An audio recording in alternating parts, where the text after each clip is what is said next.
Mac, WNST, Towson, Baltimore, and Baltimore Positive. We are positively 2-1 after a huge, legendary, momentous, historic kick at the foot of Justin Tucker in Detroit. Luke Jones joins us now for more Ford Field residue, and it'll feel like a short week as the Ravens get into some thin air and go to Denver. And I know we talked about shoulda, coulda, woulda, and might be 0-3, might be 3-0.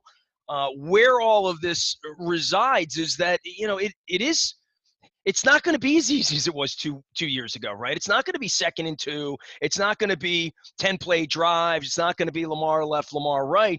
This is going to be a catfight every week, and they're not as put together with the injuries.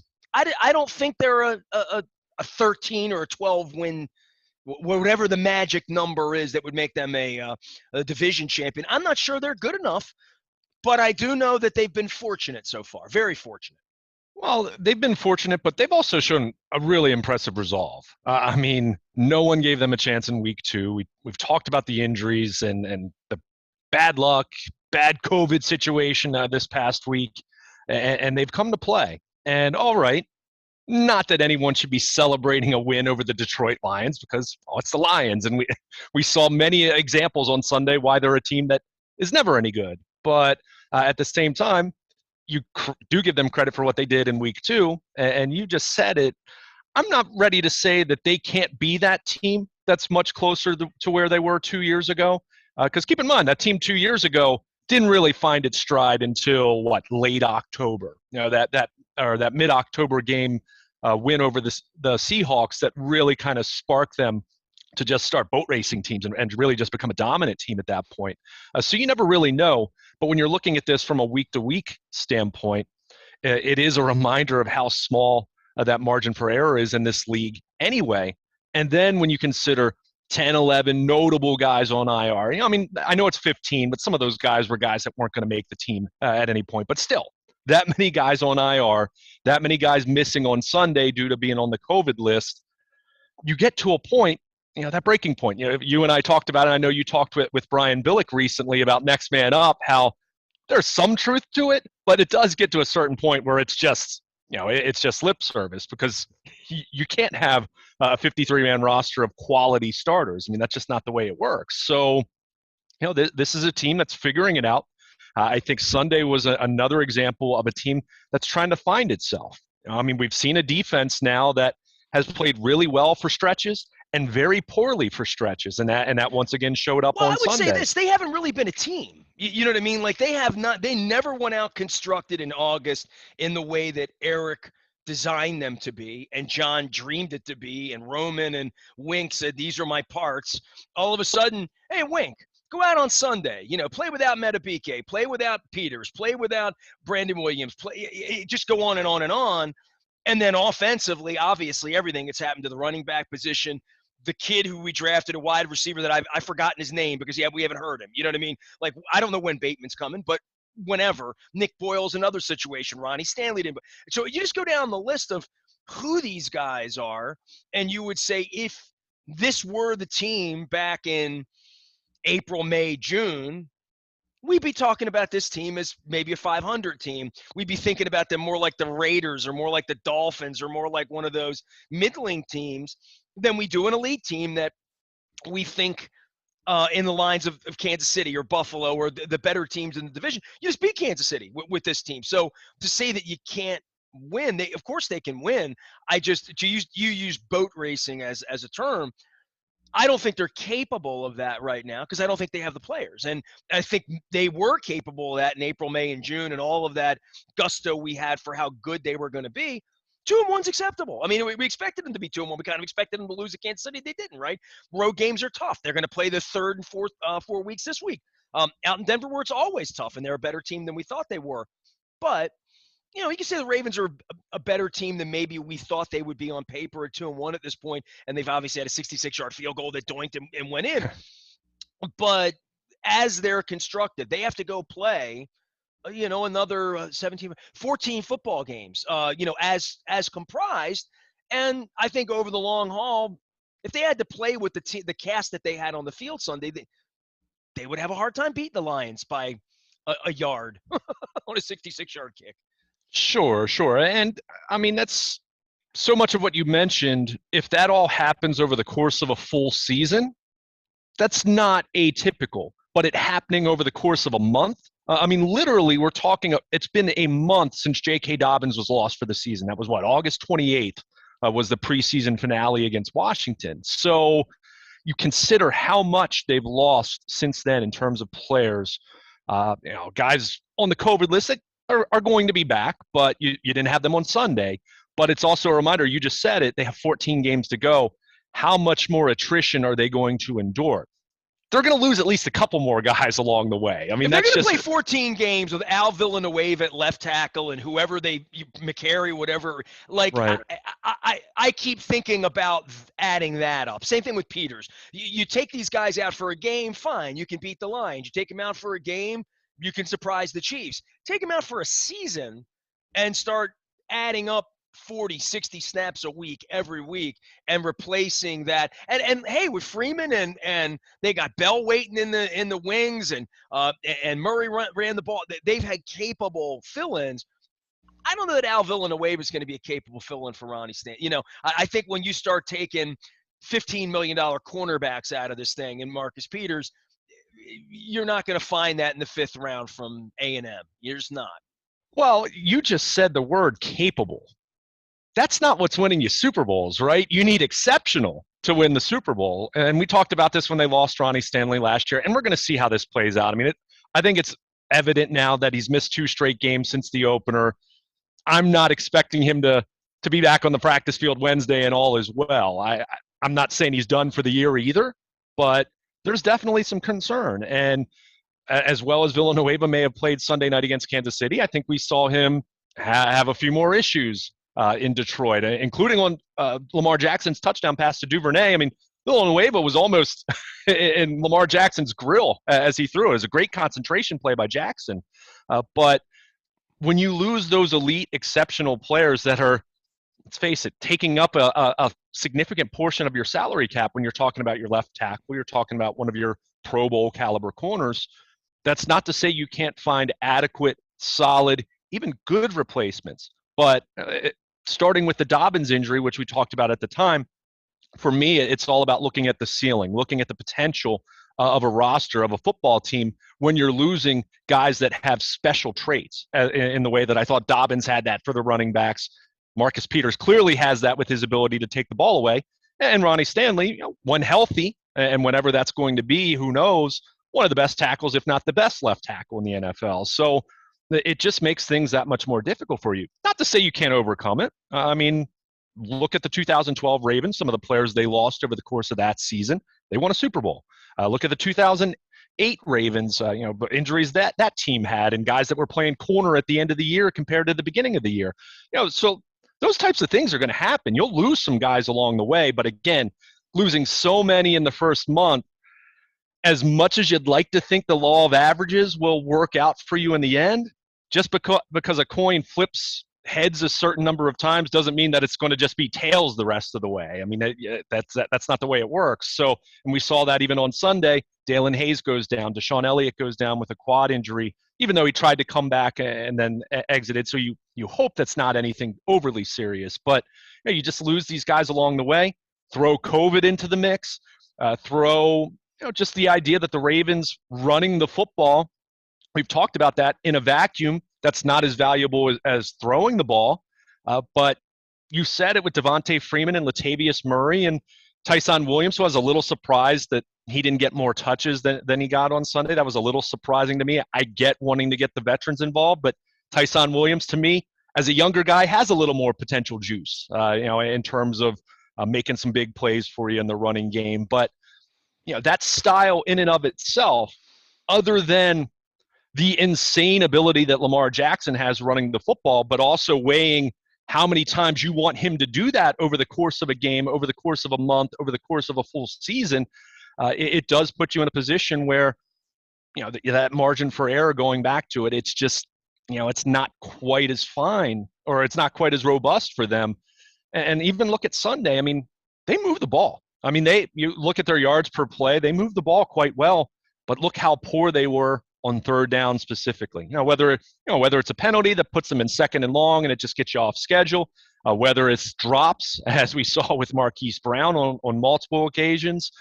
These are all things that you can't afford to do when you're already playing a few men down compared to what you were figuring out. Now, on the flip side, you mentioned it.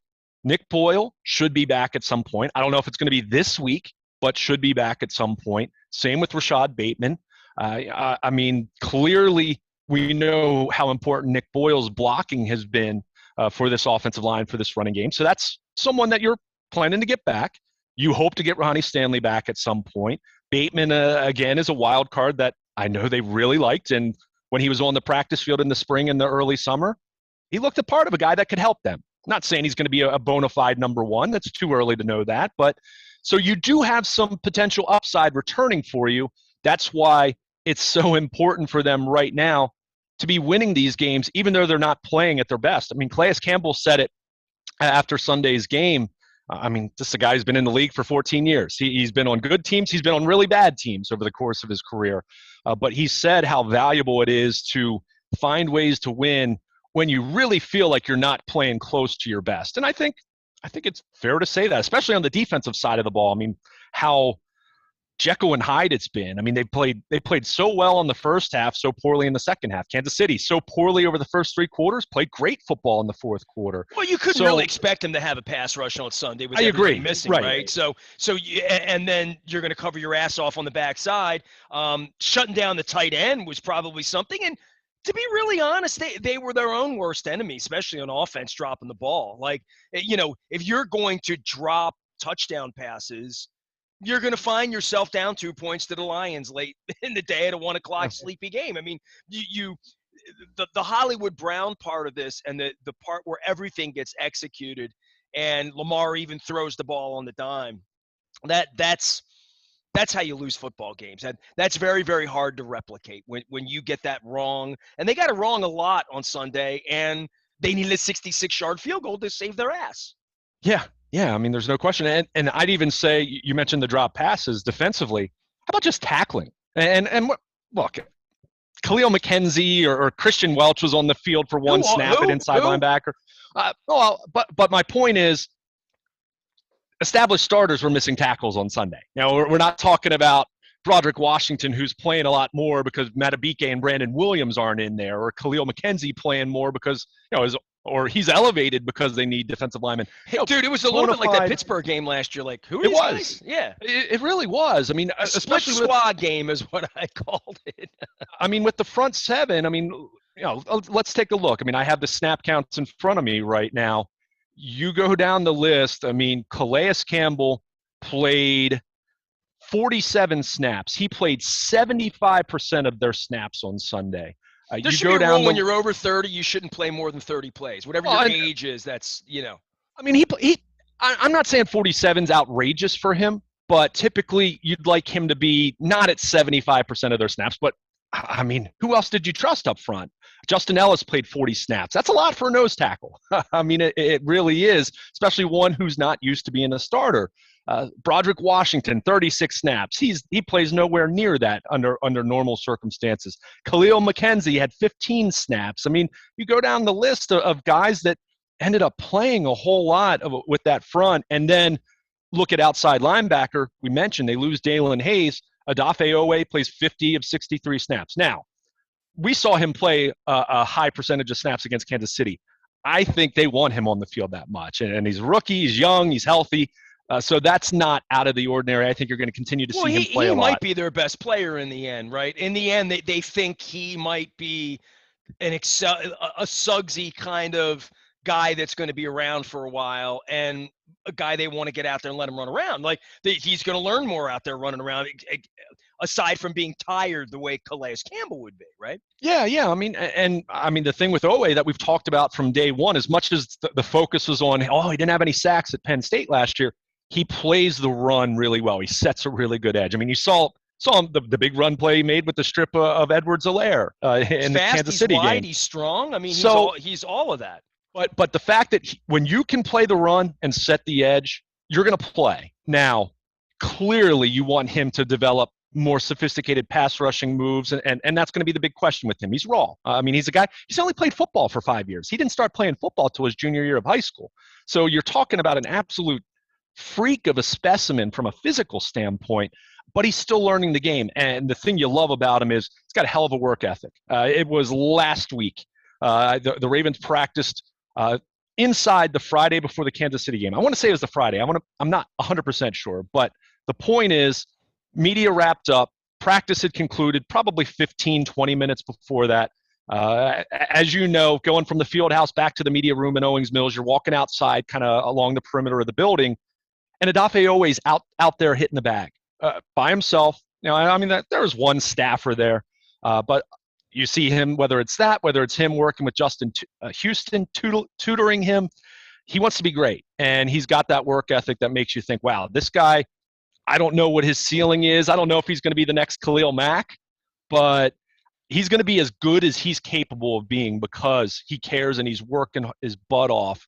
So you love that. But going back to what I was saying, he played a lot. Tyus Bowser played 75% of the snaps. Pernell McPhee had to play 38 snaps. There's another older guy. You don't want him playing that much. Pernell McPhee. Ooh, no bueno. But they didn't have anyone else. Hayes goes down. I mean, Ferguson's on the COVID list. Justin Houston's on the COVID list. They had no one else at that spot. So it does really help you understand a little bit more. As much as it's frustrating to watch it as a fan, it makes a little more sense that they struggled more so in the second half. And give Detroit credit. I mean, they found the weakness, the underbelly of the Ravens defense, which that depth issue aside on Sunday, to me, is the inside linebackers, where I'm still, Patrick Queen's very young. Malik Harrison's very young. Not writing them off, not calling them a bust, but their coverage leaves a lot to be desired. And I think teams, we saw it last year, and I think teams are picking up on that again. And you saw how effectively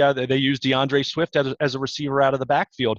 So then when you have that and you couple it with linebackers and defensive backs not tackling very well, you put yourself in a position where you're not getting off the field in the second half. You're getting tired.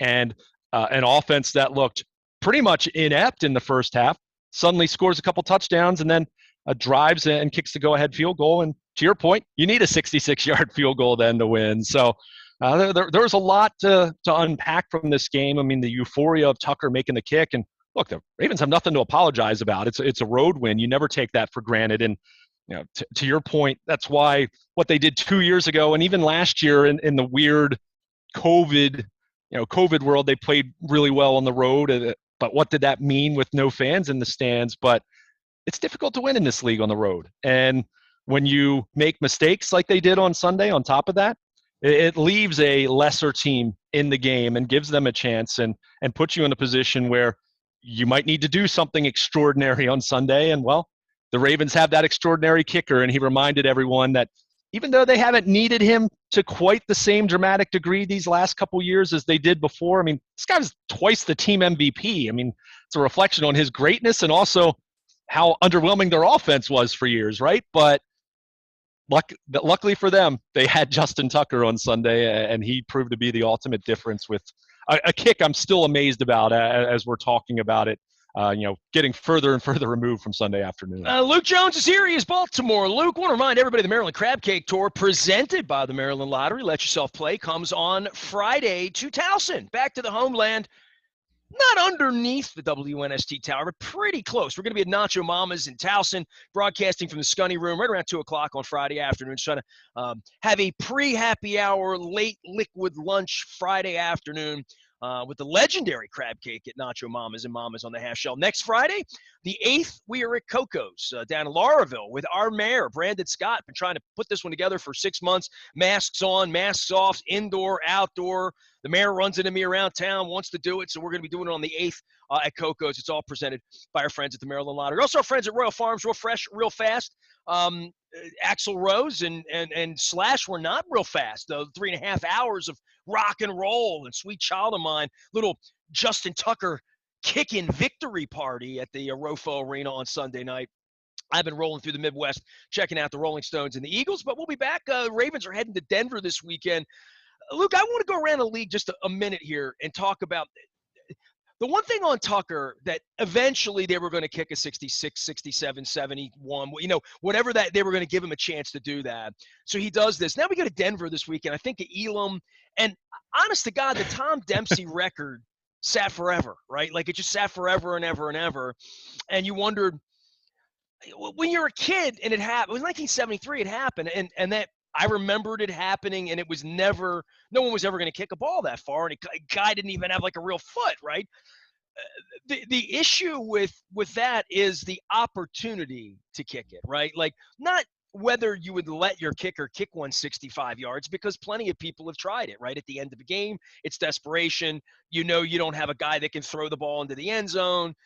3 points can win a game or tie a game, whatever that potion would be. You're the mathematic guy. I'll call Aaron Schatz and get the math on it, but probabilities and all of that. I'm sure you've done a little bit of work on it. I'm not shocked that if Justin Tucker's going to hang out 10, 15 years in the league, that he was going to get an opportunity to break a record. The fact that it happened in perfect wind conditions, that it was 66 and not 68, because he wouldn't have made it from 68. And I guess with Tucker, he probably puts the ball down. I bet he's kicked 78-yard field goals, right? I bet he's done that on his own without the furthest he's ever – I bet he's kicked 178, 80 yards at some point with the wind, this or that. I don't know that there's a level you wouldn't let him kick that ball on Sunday. Well, I mean, it comes down to, first of all, game situation, as you mentioned. I mean, clearly, if you're in that position and there's 5 minutes to go, of course you're not attempting a field goal there. You're thinking, we have our offense. We're going to try to get a first down, and there's more game after this. That's what makes the record so fleeting. Yeah. It's almost like a no-hitter, a perfect game, or a rainbow. It kind of has to organize itself, because you would never elect to kick a 66-yard field goal. It's end of half, right? I mean, it's either the end of the game in a situation like this where the Ravens needed a field goal to win, or it's the end of the half where there's 2 seconds left and all right, as long as this doesn't get blocked and we're not worried about the defense returning it for a touchdown, yeah, give it a shot. I mean, so that's when you typically see these. It's funny you mentioned Denver and Matt Elam. Keep in mind, Matt Prater had the record, another Denver kicker, 64 yards. So it will be interesting to see if Tucker gets an opportunity to maybe not break his own record, but let's say he gets another. Jason Hansen used to kick some long ones. I mean, the guys that kick in domes and the guy that kick it in Denver and Sebastian Janikowski, right? Like, there are a couple of boomers. We were making fun of Mark Mosley in an earlier segment, but there have been a couple of boomers in the history. I'm trying to think. There was one other, the guy that kicked for Cincinnati forever back in the 90s. He kicked for us for 5 minutes. We Shane signed Graham? him. Shane Graham? Shane Graham. Yeah, okay. He kicked some long ones. Yeah, he did have a strong leg. Well, you've forgotten Vinatieri, who everyone remembers, in New England, but he kicked for Indianapolis, just as long when you really look at it. Vanderjagt also in Indianapolis kicked some long field goals too. But you think about the indoor kickers, because they get more leeway. They get 5 more yards to get an opportunity where the coach would say, all right, go out and try it. Maybe you can do it. That's also what makes Justin Tucker so remarkable, that he's, I mean, not just Baltimore, but let's face it, kicking it in December can be tricky, but he's kicked so many field goals at Heinz Field, Cleveland. I mean, these are not easy venues to kick when you consider the weather. You consider the Heinz Field with the open-ended stadium, which is notoriously tough on kickers, and it's the most accurate kicker in NFL history. So it is wild in that way, but it's a reminder of what kind of valuable weapon he is. They haven't needed to call upon him quite as much these last couple of years. Although I'll remind everyone, he still made the 55-yarder in Cleveland last December. He had 2 game-winning kicks in 2019, Heinz Field and against the 49ers, and what at the time we thought might be a Super Bowl preview 2 years ago. But it's absolutely remarkable what he did on Sunday. And I did find it humorous in his post-game press conference. One of the reporters asked him about his technique. When try a 66-yarder, it's a way different animal than even trying a 55-yarder. And he Matt Stover would acknowledged, always talk about it as a golf club. His foot being a golf club underneath of it. Oh, sure, no question about it. But when it's a 66-yarder, you got to bring out the Happy Gilmore drive, right? I mean, you're trying to hammer the football, and you look at it.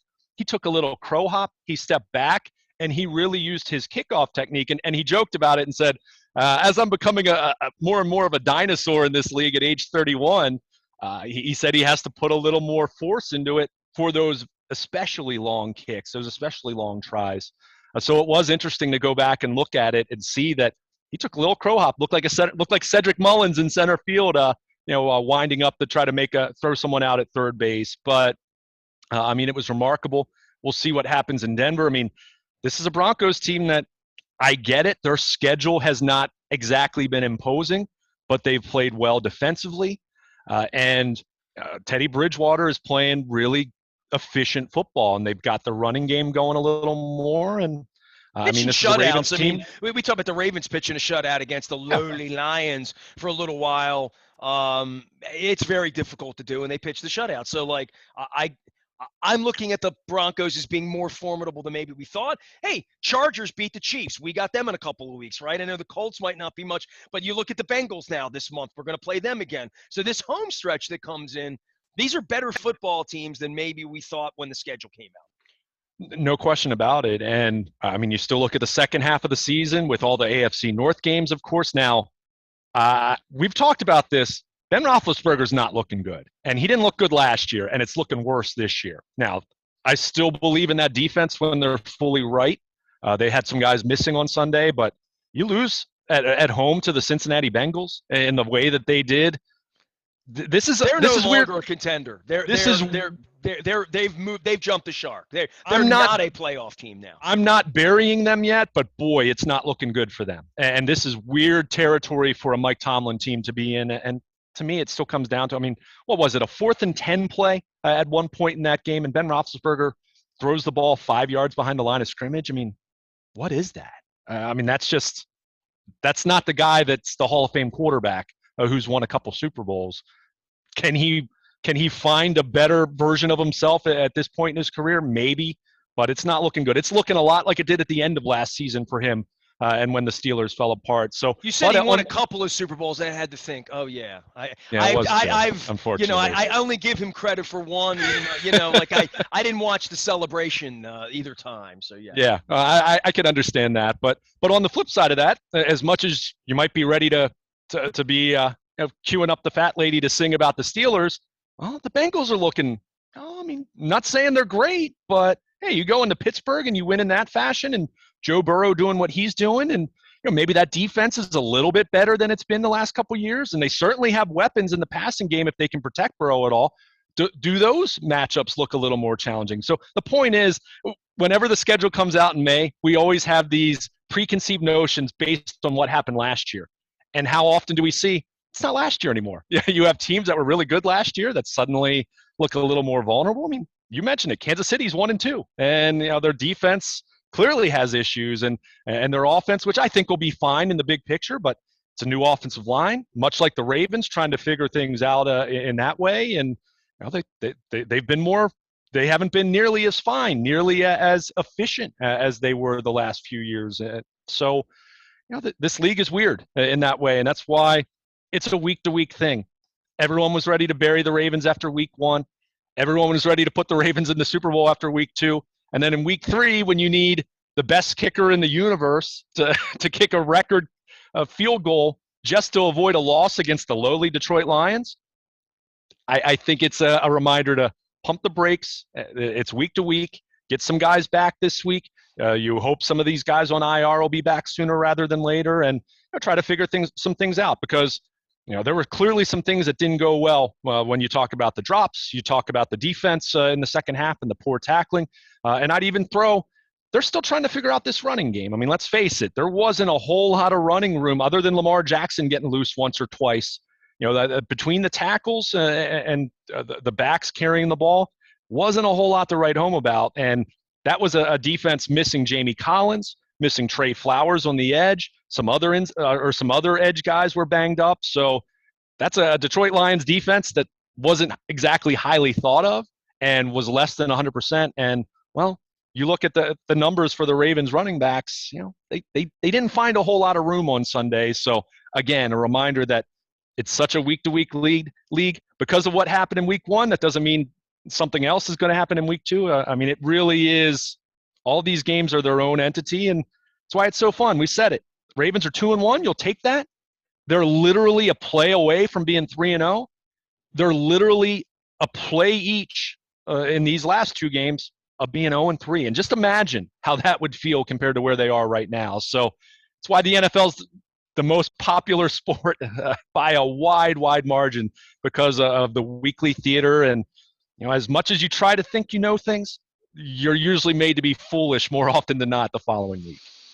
Luke Jones joining us here. You can find him Baltimore. Luke, he will be out in Owings Mills. All of our coverage brought to you by our friends at Royal Farms. Real, fresh, real fast. The Maryland Crab Cake Tour comes to Nacho Mama's and Towson on Friday. Will be at Coco's next Friday with Mayor Brandon Scott. Obviously, you can find all the breaking news on the WNST tech service, served up by our friends at Coons Ford Security Boulevard. Dennis will be here from 3 until 5 on Thursday. It is Denver week and the Rocky Mountain High. Lots of folks heading out for that 311 concert at a Red Rocks. And the Ravens, I don't know if it'll be as exciting as that Jacoby Jones game was, but certainly there'll be some memories as we head to Denver this week. Full coverage all the way around. We've had a great week of Baltimore Positive here. We were up at Greenmount Station in Hampstead with my pal Chris Richards, my original intern reporter. Tim Watts co-hosted some radio. You'll be hearing that around this week. We had Johnny O the previous week at Costas. So we're getting out and about and trying to keep it clean and trying to make sure we get Purelled up and keep the hands clean, keep the mask on, and keep it safe here as we get into the fall season so we can all go to some football games next month. I am Nestor. You find me anytime, anywhere, nasty at WNST.net. I'm on Facebook and Twitter and LinkedIn and anywhere there's football, rock and roll, a little bit of rock and roll this week from the Spin Doctors as well. We are WNST, AM 1570, Towson, Baltimore, and we never stop talking Baltimore Positive.